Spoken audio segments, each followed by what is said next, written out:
Assalamualaikum warahmatullahi wabarakatuh. Nama saya Aditya Firmana Putra, 1103230015. Di sini saya akan menjelaskan mengenai UTS Matematika Diskrit.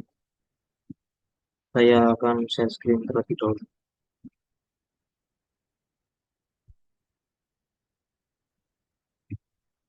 Baik, di sini sudah terlihat ya share screen. Untuk nomor satu, ada sebuah soal dalam sebuah angkatan sebanyak 61 mahasiswa mengambil mata kuliah manajemen transportasi, 62 mahasiswa mengambil manajemen logistik, 39 mahasiswa mengambil manajemen pelabuhan. Lalu ada sebanyak 18 mahasiswa mengambil manajemen transportasi dan logistik, 5 mahasiswa logistik dan pelabuhan. Jika total mahasiswa di angkatan tersebut adalah 123 dan paling sedikit mengambil satu mata kuliah dari tiga yang tersedia, tentukan A. Jumlah mahasiswa yang mengambil satu mata kuliah saja di masing-masing mata kuliah. Lalu ada jumlah B. Jumlah mahasiswa yang mengambil ketiga mata kuliah. Lalu C. Ya, gambarkan diagram Venn dari kondisi tersebut. Jadi yang pertama kita definisikan dulu. Diketahui kita singkat saja MT, ML, MT. Di mana MT sendiri itu manajemen transportasi, ML itu manajemen logistik, dan MP itu manajemen pelabuhan. Di sini MT terdapat 61 mahasiswa, ML 62 mahasiswa, dan MP 39 mahasiswa. Jika ditotal dalam satu angkatan itu ada 123 orang. Lalu ada yang mengambil manajemen logistik saja itu ada 18 orang. Lalu yang mengambil MT dan MP itu ada 5 dan ML dan MP itu ada 16. Lalu kita misalkan lagi, kita misalkan A itu MT, B itu ML, dan C itu ada MT. Jadi yang pertama kita nyari yang di soal A. Jadi soal A berbunyi jumlah mahasiswa yang hanya mengambil satu mata kuliah saja di masing-masing mata kuliah. Di sini A itu kan manajemen transportasi. Di rumusnya union. Union itu keseluruhan. Kurangi B. B itu dari ML, lalu kurangi C dari MP, dalam kurung B irisan C. Lalu didapatkan ini hasilnya 123 dikurangi 62 ditambah 39, hasilnya 38. Lalu yang B itu union kurangi A plus C kurangi dalam kurung A irisan D. 123 kurangi 61 tambah 39 kurangi 5 hasilnya 28. Lalu yang C juga sama rumusnya, tinggal dimasukkan angkanya saja. Jadi jumlah mahasiswa yang hanya mengambil satu mata kuliah saja itu di masing-masing mata kuliah. Yang pertama ada manajemen transportasi sebanyak 38 mahasiswa. Lalu ada manajemen logistik sebanyak 28 dan mahasiswa manajemen pelabuhan ada 18. Lalu lanjut yang B, jumlah mahasiswa yang mengambil dari ketiga mata kuliah. Jadi rumusnya jadi A irisan B dan juga irisan C. Sama dengan A tambah B tambah C kurangi dalam kurung A irisan B dalam kurung A irisan C dalam kurung B irisan C kurangi union. Jadi tinggal dimasukkan aja ya, karena ini kan tadi udah didefinisikan. 61 tambah 62 tambah 39 kurang 18 kurangi 5 kurangi 16 kurang dari 23 sama dengan. Jadi mahasiswa yang mengambil ketiga mata kuliah itu tidak ada atau sama dengan nol. Lalu yang nomor C, C itu dibuat untuk menggambarkan diagram Venn dari kondisi tersebut. Karena tadi ini udah dijelaskan ya di soal-soal, jadi kita tinggal gambar saja. Di sini ada A, A itu sebanyak berapa tadi? A kan sebanyak 38 ini ya. Lalu B itu sebanyak 28. Tapi yang B di sini itu beririsan dengan A dan B. Jadi tulis di sini. Tuh. Nah ini permisalannya tadi. A itu manajemen transportasi, B itu manajemen logistik, dan C itu adalah manajemen pelabuhan. Lanjut soal yang kedua. Tentukan apakah persamaan bentuk merupakan relasi fungsi fungsi one-to-one dan fungsi korespondensi satu-satu. Jelaskan mengapa. Nah, untuk yang A itu ada F dalam kurung B sama dengan 3, B mod 5 dari B ke B, di mana B sama dengan dalam kurung himpunan 0, 1, 2, 3, 4. Lalu yang B, F, K kurung X sama dengan X kuadrat dari R ke D, di mana D adalah bilangan real lebih dari 0. Lalu F, akar X dari R ke R, dan D, 2 log dari A ke B, di mana A himpunannya berisi 2, 4, 8, 16, dan B X adalah bilangan asli kurang dari 5. Kita kerjakan yang A terlebih dahulu. Karena ini dalam himpunannya itu ada 0, 1, 2, 3, 4, jadi maka yang pertama di sini F0, 3 kali 0 mod 5 sama dengan 0. Lalu ini F dalam kurung 1, 3 kali 1, 5 sama dengan 3. Lalu F dalam kurung 2, 3 kali 2, 5 sama dengan 1. F dalam kurung 3 sama dengan 3 kali 3, 5 sama dengan 4. F dalam kurung 4, 3 kali 4, 5 sama dengan.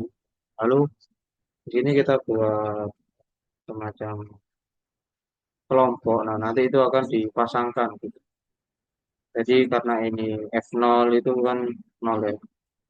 Dipasangkan 0, 0 dengan 0, terus 1 dengan 3, 2 dengan 1, lalu 3 dengan 4, lalu 4 dengan 2. Nah, ini kan kita sudah mendapatkan gambaran.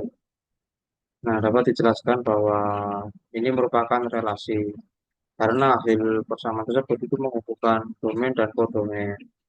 Jadi ini kodomainnya, ini domainnya. Jadi ini saling terhubung.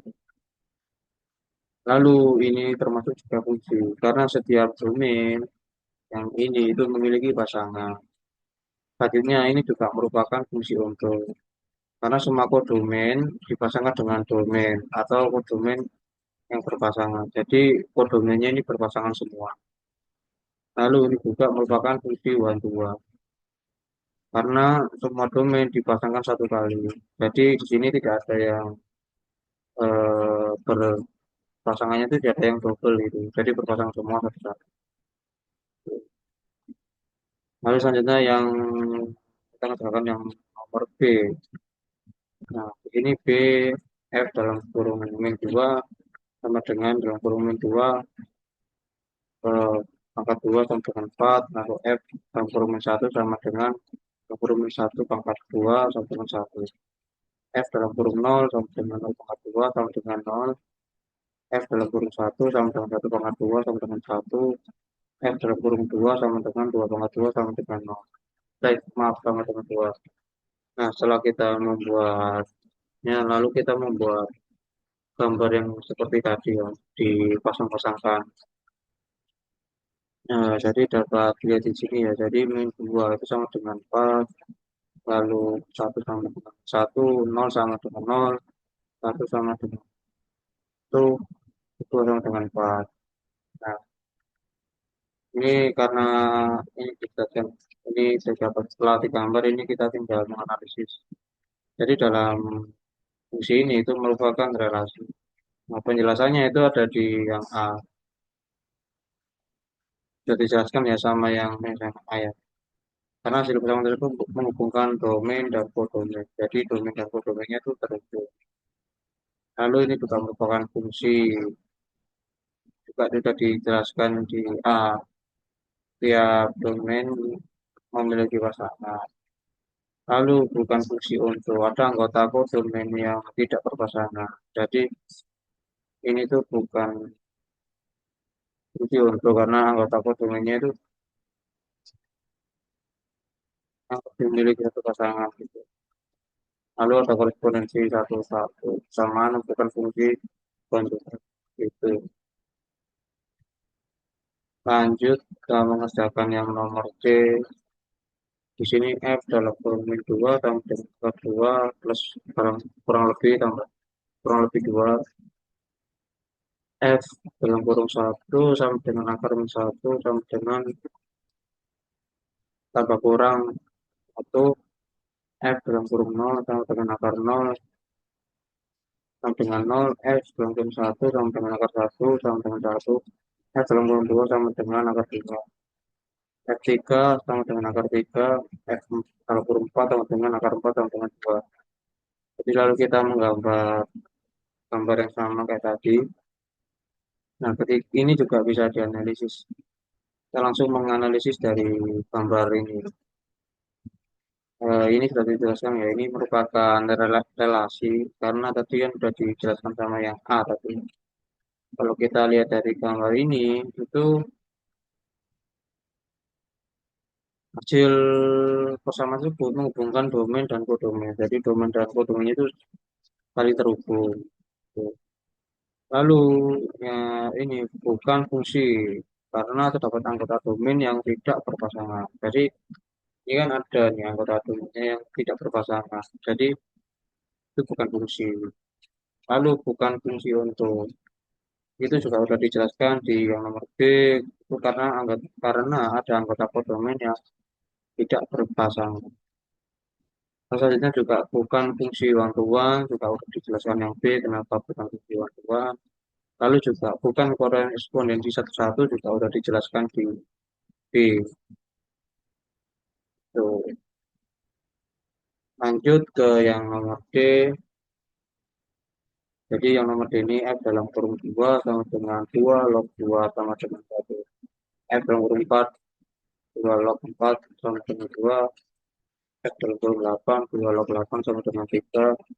F dalam kurung 16 2 log 16 sama dengan 4. Jadi kita tinggal menggambarkan diagram tadi sama seperti yang sebelumnya.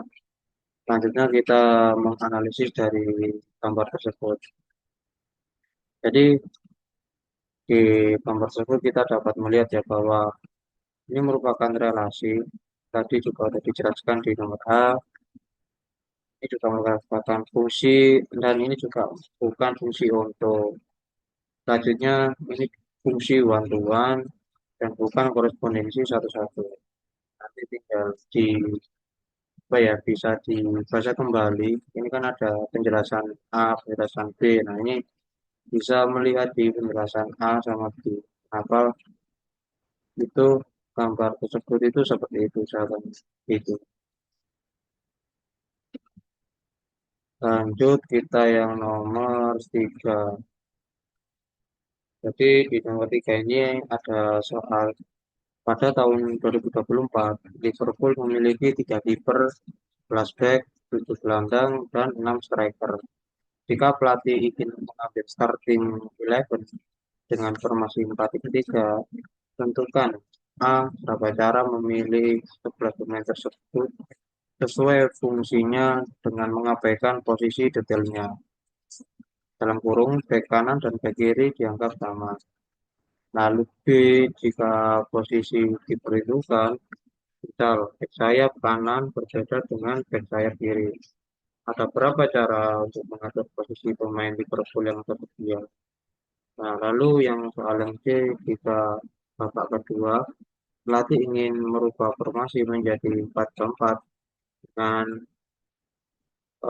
mengikut pemain yang sesuai fungsinya. Lalu ada beberapa cara yang dilakukan oleh pelatih tersebut. Jadi yang pertama kita mendefinisikan terlebih dahulu. Jadi sini ada kiper itu kan sebanyak 3, lalu back 11, gelandang 7 dan striker 6. Jadi yang pertama kita mencari di A dulu ya. Jadi untuk rumusnya yaitu 3C 1 3 faktorial per dibagi 1 faktorial 3 min 1 faktorial itu sama dengan 3. Lalu untuk yang B itu 11 faktorial per 4 faktorial dalam kurung 11 potong 4 faktorial. Lalu 11 faktorial per 4 faktorial kali 7 faktorial, 7-nya dicoret. Lalu tinggal 11 kali 10 kali 9 kali 8 per 4 kali 3 kali 2 kali 1. Kalau coret-coret, lalu hasilnya 330. Lalu sini ada gelandang 7, G3, 7 faktorial per 3 faktorial kurangi 7 min 3 faktorial. Lalu sini ada 7 faktorial per 3 faktorial, 4 faktorial, ini 4 yang coret. Lalu ada 7 kali 6 kali 5 per 3 kali 2 kali 1. Ini yang 3 sama 2-nya dicoret, 6 juga dicoret, karena 3 kali 2 6, kita coret saja, jadi tinggal kali 5 kali 1 sama dengan 32. Lalu ada striker, ini 6 faktorial per 3 faktorial dalam kurung 6 kali 6 kurangi 3 faktorial. Lalu 6 faktorial per 3 kali 3 faktorial. Ini 3 faktorialnya coret-coret, ya 20. Lalu selanjutnya kita jumlahkan semua, kita kalikan semua. 3 kali 3 30 kali 20 itu artinya 693.000 cara. Jadi ada 693.000 cara. Gitu. Lalu untuk yang B, eh, soalnya yang B, jika posisi diperhitungkan, misal back sayap kanan berbeda dengan back sayap kiri, ada berapa cara mengukur posisi pemain Liverpool yang tersedia. Lalu B, kiper 3B1 sama dengan 3 faktorial per dalam kurung 3 kurung 1 faktorial sama dengan 3 per 2 coret-coret sisa 3. Lalu back 11 B4 sama dengan 11 faktorial per dalam kurung 11 kurang 4 faktorial. Lalu ada lalu sama dengan 11 faktorial per 7 faktorial 11 sama 7 coret tinggal 10 kali 9, 11 kali 10 kali 9 kali 8 ada 7.920. Lalu ada gelandang 6 faktorial per dalam kurung 6 kurangi 3 faktorial 6 per 3 faktorial 6 sama 3 yang coret 6 kali 5 kali 4 sama dengan 210. Lalu ini juga sama. Lalu kita seketika sudah menghasilkan hasilnya semua, kita tinggal mengalihkan semua. 3 kali 7.250 kali 210 kali 120. Jadi ada sebanyak 598.752.000 cara. Tuh. Lalu yang nomor terakhir C3. Nah, ini soalnya untuk yang nomor 3 C. Jika babak kedua pelatih ingin merubah formasi menjadi 4-4 dengan memilih dua pemain sesuai fungsinya, ada beberapa cara yang dilakukan oleh pelatih. Jadi ini ada 4, ketika ini kita tukar posisinya, back, lalu ini ada gelandang. Jadi ini boleh mengganti dua pemain sesuai dengan fungsi. Lalu pergantian pertama mengganti gelandang menjadi striker dan pemain cadangan. Nah ini untuk dalam kurung 3 kali 3 ini itu pun pergantian pertama. Lalu yang di sini itu ada pergantian kedua. Lalu di sini ada 9 eh, ini kan hasilnya kan 9 ini. Jadi 9 terus yang ini tuh angkanya dimasukin semua ke sini. Jadi 9 2 tambah 7 kali 4 tambah 3 kali 2 lalu tambah 2 kali 3. Lalu ini tinggal dijumlahkan saja. Nah, sampai ini ketika sudah semua disederhanakan nanti akan ketemu hasilnya 9 kali 42 ditambah dengan 378 cara. Tuh. Baik, sekian itu saja penjelasan dari saya. Apabila ada kurangnya, saya mohon maaf. Assalamualaikum warahmatullahi wabarakatuh.